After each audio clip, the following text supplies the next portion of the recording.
What's up, everybody? Welcome back to another episode of the Ben Thomas Show. Thanks for coming back. I finally got a chance to get another video out for you, and of course it's like 6 o'clock in the morning here in Canada, but I had to give you guys my thoughts on the new Ahsoka Tano release. That's of course the Rosario Dawson version from Mando Season 2, as well as Paz Vizsla, the Heavy Mando. Now, if you guys liked the video, hit the like button for me, smash the subscribe if you're new to the channel, and stick around for some discussion.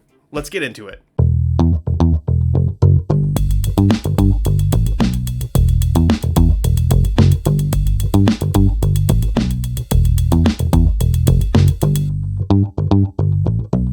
Okay, everybody, welcome back. So, again, early morning stream here for this guy, but I had to give you guys some brief thoughts on the Hot Toys Ahsoka Tano releasing from the Mandalorian Season 2. Now, this figure, of course, came out for pre-order not too long ago now. It feels like it's been a while, to be honest, but I think because we got the animated series Ahsoka, it gave us kind of that stopgap in terms of our figure displays and having that representation of the character in our actual collection. But I gotta say, I love Rosario Dawson. I think she's a beautiful person. I love her acting chops. Honestly, she's fantastic, right? I mean, I think of all the roles that I've seen her in the past, one of my favorite standout roles for her really was actually in the Netflix series, the Daredevil television show. I loved her in that show. I thought she was great. And when I found out she was going to be Ahsoka, it was an immediate connection for me because, again, just the way, the presence, I should say, that the character really needs truly in the show, I think she has that absolutely in spades. Now, these are blogger images. These are not my images, but these were shown on the Hot Toys Facebook page. So anybody that, wants to take a look, definitely check that out there. But please also notice the credit for the photographs that we're about to see from these bloggers. We definitely appreciate it over here in Canada because we don't get a chance to see them all that often otherwise. But I'm loving what I'm seeing here. Now, of course, this particular blogger photo is inspired by that first scene that we get a chance to see Ahsoka when she's, essentially running and, being stealthy through this forest. And when you see her lightsabers, the glow of the white, kyber crystal come out of her saber, I mean, you know who it is. You just know. And honestly, it was such an exciting scene to see a live action version of Ahsoka. Now, I'm liking what I'm seeing here with the figure itself. Now, again, this is 1/6 scale Hot Toys. And, the cost here, I think, will ultimately justify this figure. Keep in mind, Hot Toys prices have been going up in, recent years. We've seen prices in the standard range now ranging in the $280 range. From what I've seen through the groups and kind of the community chat, as well as some of the pre-order, it looks to me like this figure comes in the neighborhood of $350 to $360 dollars, which when converted to Canadian, if any of my Canadian audience is watching, I mean, you're looking in the $450 to $500 range once you get shipping. So obviously, I would only recommend getting this figure if you actually love the character. Like, if you actually like this interpretation, you like Rosario, doesn't matter. Don't spend the money if you don't absolutely love the figure. Because there's a couple things. She's getting her own television show soon, right? Is this going to be the only representation of the character in figure format that we see? Probably not, right? Let's be honest, probably not. It's inspired by Mando Season 2. She has her own show coming. She will have multiple looks for sure. Now, this is definitely an iconic scene in the film, especially her interactions with Grogu in the forest. I thought that was a wonderful scene because up to that point, we'd kind of felt like, even though we knew Grogu chronologically in age was about 50 years old, he looks like a baby. So he doesn't really seem like he has much of an awareness necessarily of himself at that point. What we really get to see with his interaction with Ahsoka is that he absolutely has an awareness of his self, his own name, his existence. Now, he's forgotten because of trauma some of his past. And Ahsoka, has the ability to help him pull that information out of his little self. So the scene itself, for me, is really iconic because it's the first time we get to find out what his name is. As I said, Grogu, up to that point, everybody called him Baby Yoda because that's kind of what he looks like, right? That's the same species that he is. Grogu, the name, I've warmed up to it. At first, I was kind of like, I don't know if I love it. But to be honest, I think it's kind of cute. I've definitely warmed up to it for sure. Now, this figure, of course, posed up with the Mandalorian in the forest scene here, I think looks really good. This is a great opportunity for us to see how Beskar holds up against lightsaber blades. Because, for all of us, for me especially, when I think of lightsabers, I think they can cut through anything. But obviously, again, in terms of the lore of Star Wars, Beskar is that one material that can withstand lightsabers, which I think is really, really cool. And we get a chance to see how even somebody who can wield lightsabers the way Ahsoka can, Mando, who is absolutely head-dressed in Beskar, can hold up in a fight. Pretty badass. Now, again, we get a couple opportunities here. So if you got the deluxe, if you pre-ordered the deluxe figure, you get this deluxe stand that she's on, this kind of forest tree base. Now, I know one of the common complaints was that if you ordered the deluxe, it also didn't come then with a standard figure base. Now, if you have a collection where you want all of your Star Wars bases for Hot Toys to match, that might actually be an issue for some people. For me, I like a diorama display. I think it adds presence, especially if it's done well and doesn't take up a ton of space. Recently, I ordered that deluxe Batman with the huge gargoyle base because I thought it was really cool. And it's going to be a standout piece in the collection. But again, you need to have kind of a plan for your display.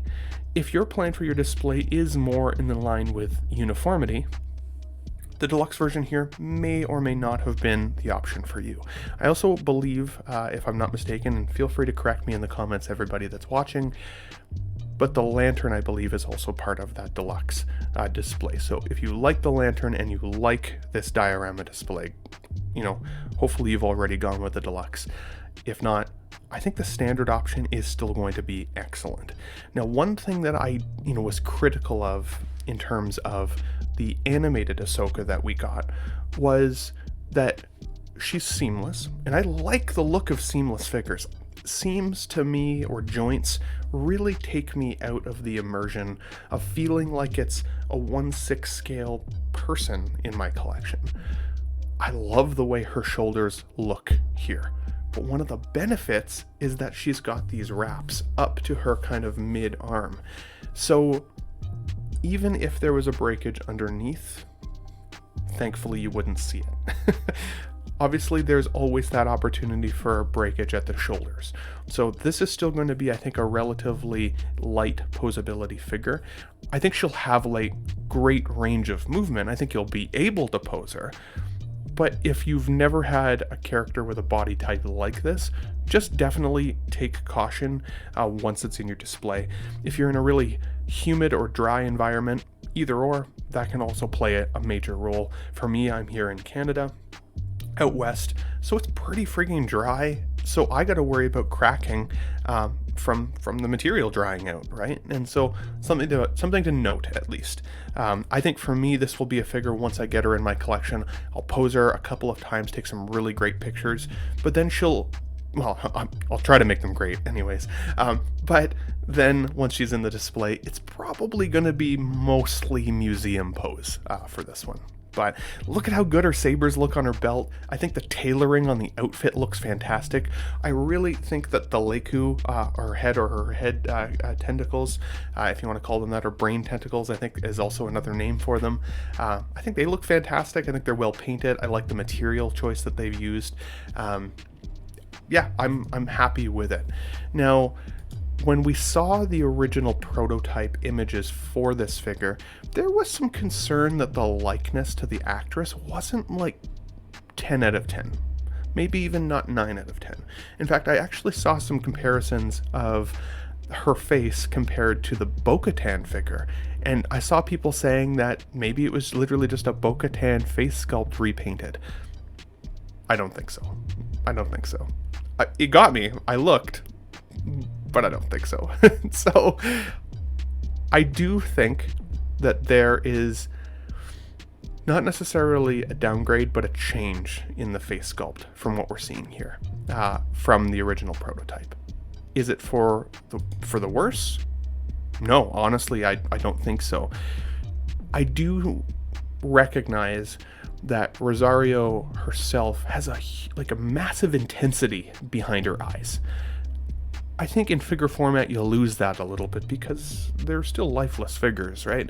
And I mean, Hot Toys can only do so much to capture that intensity.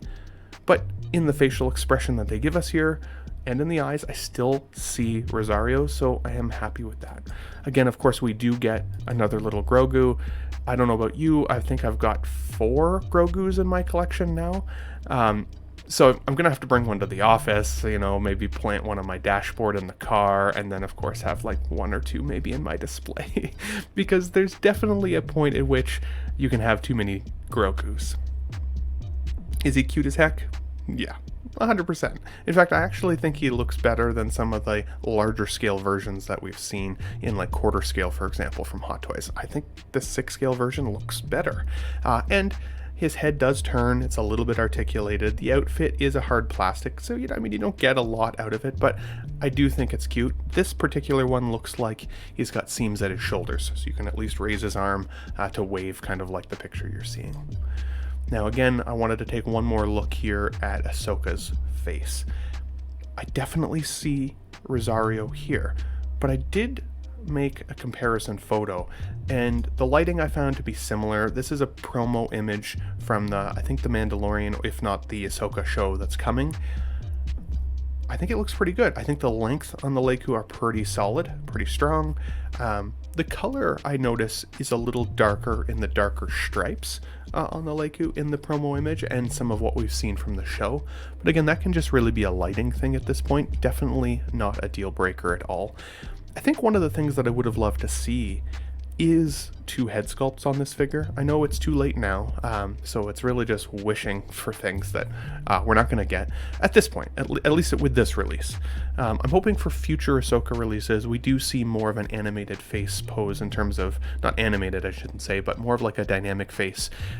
So if you have her posed up fighting, she looks like more aggressive, because in the photo that we're seeing here on the left that comes with this figure, she's very stoic, very steady. But in terms of action poses, it may look a little lifeless as a result. So let's hope for future Ahsoka releases that we get from Hot Toys that we do get a chance to see a little bit more dynamic in the face, maybe a second head sculpt if we could.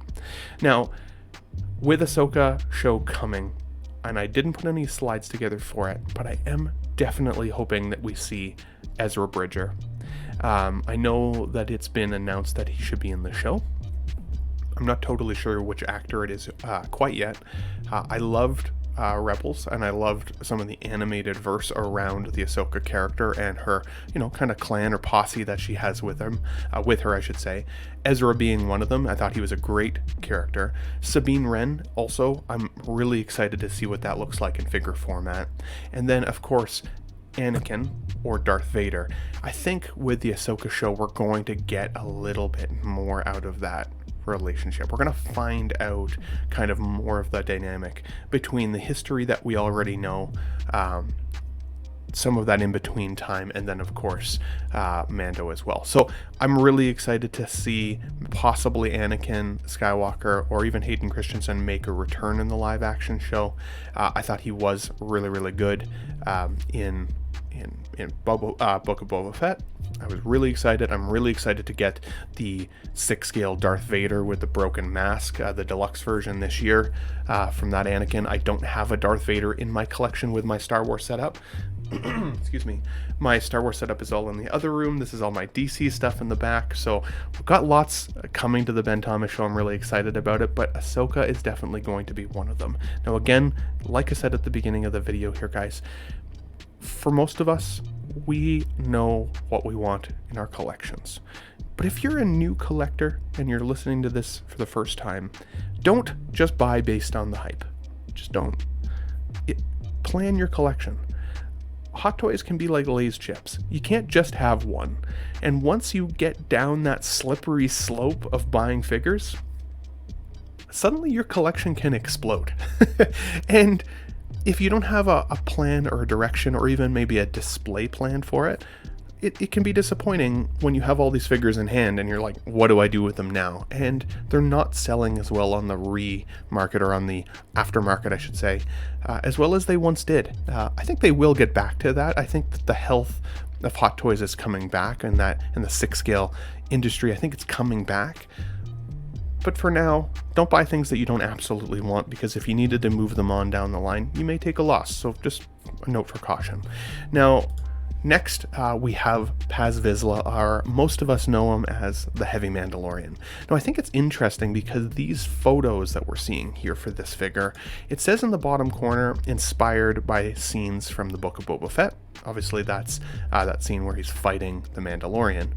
But it's also advertised as the Mandalorian, like release line, or the Mandalorian line, I should say. So it's interesting that they're kind of referencing both.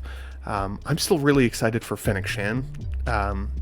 So when I saw that this guy was being re-released or reissued, you know, I didn't really care, to be honest. Like, I know that sounds maybe bad.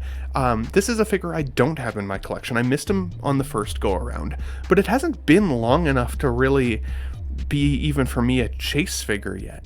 I was still seeing him in the secondary market for regular pricing for the most part, not really much of a markup. I know for some folks he was a chase figure because when he was, when he first announced and released, I think probably 2 years ago now, maybe even 3 years ago now. I mean, he got huge praise from the critical community on YouTube.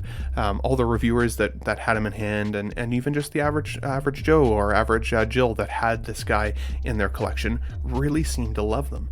Now, once a figure sells out, for us as collectors, at least for me, I'm always like, sweet, I've got something that not everybody had a chance to get. It feels a little bit more collectible. If a figure sits for 10 years without a reissue, at that point, I think it needs a reissue. Why not? These aren't numbered collections. If you want to get numbered editions, look at statues or look at other forms of collecting. Hot Toys have never claimed to be rare or numbered, so reissues are, for me at this point, relatively expected. But not after 3 years. I know we got a chance to see him again, but you snooze, you lose, right? Even for me, I snoozed and I lost. So, I wasn't expecting to get another chance. I think now that he's back, I'm going to wait. I'm going to wait to see if he hits bargain bin, because most people have them now, right? And if they want this version, they're probably going to sell their other version, but I don't know why you would, because they look like they're exactly the same figure. Now, that's my critical take on this guy, because otherwise, let's be honest, it's Heavy Mando. He looks badass, and I think in a collection, especially with Mando and some of the other Mandalorian armors we're going to see from Mando season 3, it's going to be a wicked display. I mean, you could literally just have a display of Mandalorian style armors between all the Boba Fett's, the Mandos that we've had, between the Chrome Mando, Durasteel, even the Beskar version, which I have. I never upgraded to the Chrome Mando, because for me, I'm waiting to see, what he looks like in season 3. I mean, for all we know, he's going to have a blue stripe, or if you go back to the lore of Mandalore, the one who holds the dark saber often has gold armor or black armor. You can kind of choose. So are we going to get a chance to see our hero, the Mandalorian, wearing gold or black at some point? So for me, I didn't go with the Chrome because I liked my Beskar, and because, like I said earlier, I'm in Canada. So for me to have got that Beskar 3 years ago, it cost me $500, and then a month later they announced the Chrome Mando. So my ass was a little burned on that, I'm not gonna lie, even though I think the Chrome Mando is definitely an upgrade. So the folks who traded up, good on you. That seemed like a smart choice. I still love my Beskar Mando, and I'm going to wait to see what happens with the character, how his outfit changes. Will I get this? Again, bargain bin. And to quote my buddy Marco over at 166, if you don't follow Marco at 166, check out his YouTube channel as well. He's getting close to 1,000 subscribers. He's getting real close. You know, he coined, for me anyways, the term the bargain bin bros. We have a stream about it a little bit often, and I find, well, when I have a chance, when I'm not working or at 6 o'clock in the morning streaming for you folks, I would say this is a candidate for that, because the hype is pulled out and people are going to feel a little pissed, especially if they paid aftermarket dollars to get the first version. Now, the main difference that I see here with this figure, if you're wondering, if you're new to collecting Hot Toys, because again, I think this figure looks badass, the main difference here is that energy shield that he's got on his left forearm there. From this scene, again, it says right in the bottom corner on the left there, scene inspired by the Book of Boba Fett, but this is a Mandalorian release, which just goes to show you that, you know, like, to me, that re-emphasizes the feeling that people had when they watched the Book of Boba Fett and they were like not super happy, and then there was that 2 episodes that were basically like Mandalorian episodes right in the middle of the show. It just goes to show you that even Hot Toys and Disney, like, they see that as like a Mandalorian show because they're giving it to us, like they're showing us the scene right from Hot Toys, but still coining it Mandalorian. So anyways, that's my rant for that.